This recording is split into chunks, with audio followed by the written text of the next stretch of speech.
about it. They just go, no, it was only 2 million bullets for the DHS, not mentioning the fine print on CNN and then the Washington Post was they just focused on one little part of the purchase to say, oh, the Social Security Administration responds by saying they need that.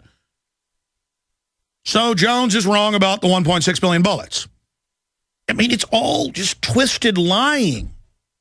But it works with the dumbed-down mass out there. Because, I mean, if Will Blitzer standing there in a big glistening giant studio that looks like it's, the set of Dr. Evil's, command center or something, then, I mean, come on. It's Wolf Blitzer, folks. He's got a great beard.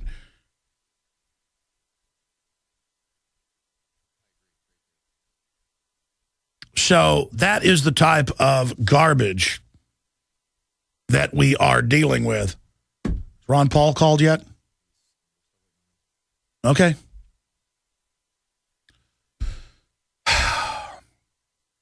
Man, I tell you. I got a big stack of news here. Why is Walmart worried? Payroll taxes could cut consumer spending. That's out of the Christian Science Monitor. Could cut the spending? Could cut the spending? Spending has already contracted since the payroll taxes kicked in the last month.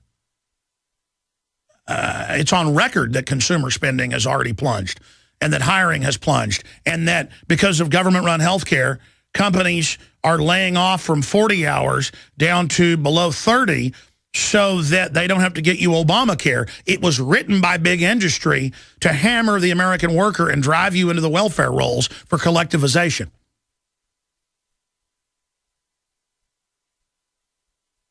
It was written by the big insurance companies to double premiums the first year and then allow them to tell doctors what care they can give, to double premiums and cut the care you get when you're paying for it. I mean, you couldn't have written something nastier. You couldn't have written something meaner. You couldn't have written something that would have wrecked healthcare worse than this.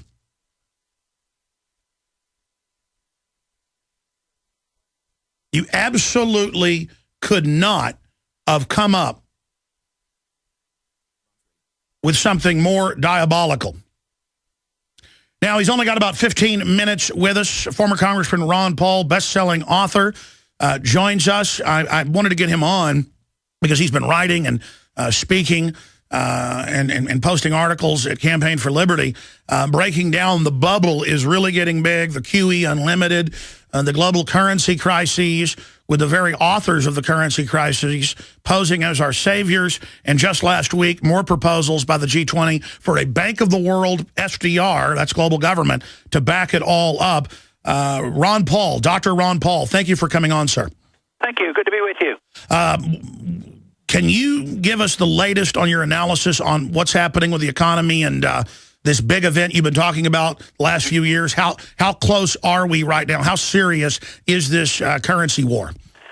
Well, I think in many ways we're in the middle of it. I think the evidence to the general public is still not there, and there's not been a panic. But the people in Washington and even our central bankers don't face up to the real truth of the matter, and that is we're totally bankrupt. And yet just printing more money and running up more debt seems to settle the markets. They don't dump their stocks. They don't dump their bonds.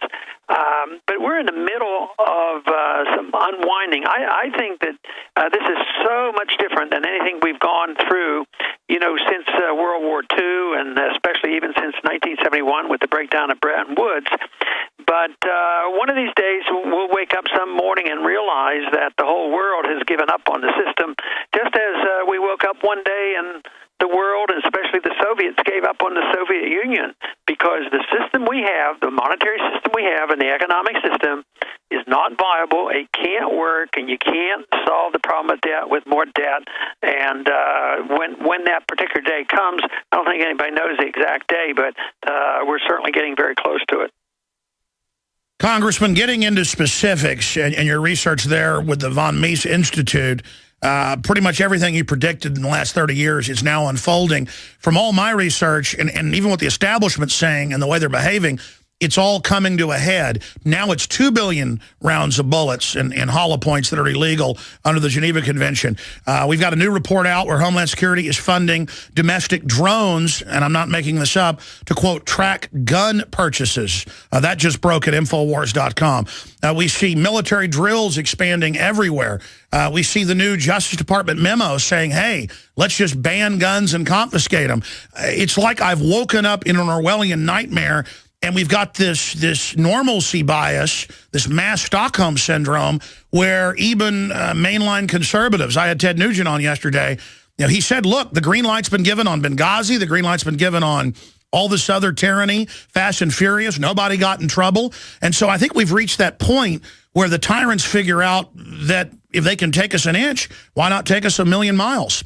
No, and they've been getting away with it, but don't you think this has started a while back and it's just accelerating? And if you go back to what happened at Waco, if you go back to what happened at Ruby Ridge, I mean, if they can get away with it, they do it. And nobody ever got punished for those mistakes that were made, and now nobody gets punished at all. Matter of fact, the Congress goes along with it. The Congress doesn't really resist and put restraints on the president when it comes to kill lists and the use of drones and assassinations, and the funding continues. So it's a very dangerous time that we live in. Undoubtedly, specifically with all the paramilitary buildup, the arms race going on domestically, what do you think the feds are planning? What do you think they're preparing for, Dr. Paul?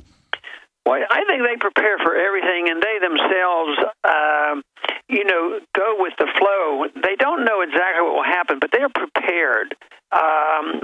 They don't know that in 2 months from now there's riots in the street, but they know that there could be. And the same way with the monetary system. They argue academically that, oh, yes, it's okay to print money and debt doesn't matter, the Paul Krugman argument.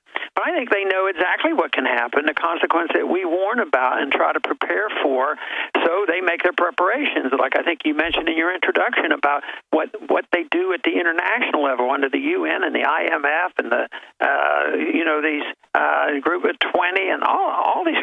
They do plan. So we know what would be the answer. That is sound money and honest money and have commodity money.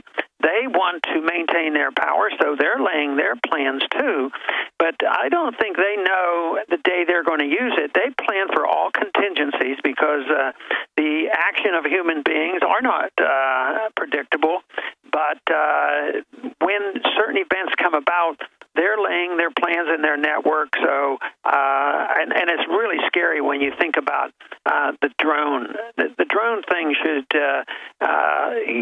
wake up everybody on what they can do, how much surveillance, how many weapons can they carry when they pretend that they can target any one individual thousands of miles away from the United States with people who maneuver those things even here. What can they do if they decide, well, we're going after this drug dealer, we're going after this guy that owns an illegal weapon, who knows what? And what we do know is, in spite of their fantastic, ability, the advancement in these weapons, we do know that they make a lot of mistakes. There's a lot of collateral damage, and they just write it off. And so I would expect that the people in charge know that there's trouble ahead, and they're laying their plans to react in any way they think necessary. Dr. Ron Paul is our guest here. Sir, undoubtedly, and I want you to break this down in your own words, but you've spoken to it before, but I marvel. We've had big government, we've had tyrannies before around the world, but the socialist collectivist class, funded by the big special interests that want a monopoly, obviously, of power, to write health care. Of course, you know about this being a retired medical doctor, but my dad's a dentist, oral surgeon. He's also in medical management. And he said to me, he said, son, I knew it when I read the bill, but he's watching it happen. Making people, raising payroll taxes on poor people, taxes on investments, doubling premiums this year. I mean, this is designed to kill the American economy that's competing with China. Obama shutting down the power plants. They are clearly trying to shut down the economy so that everybody goes on welfare and basically bankrupts. This is an economic takeover. Do you agree with that, or can you speak to that? Absolutely. Now, I don't know if I have an absolute insight on all the motivations, because there's a mixture up there. I mean, there are evil people who have evil motives and they want to do exactly what's happening. There are others, though, who are intellectually totally bankrupt and actually believe this stuff. You know, I think Paul Krugman doesn't sit down and conspire to blow up the world financially.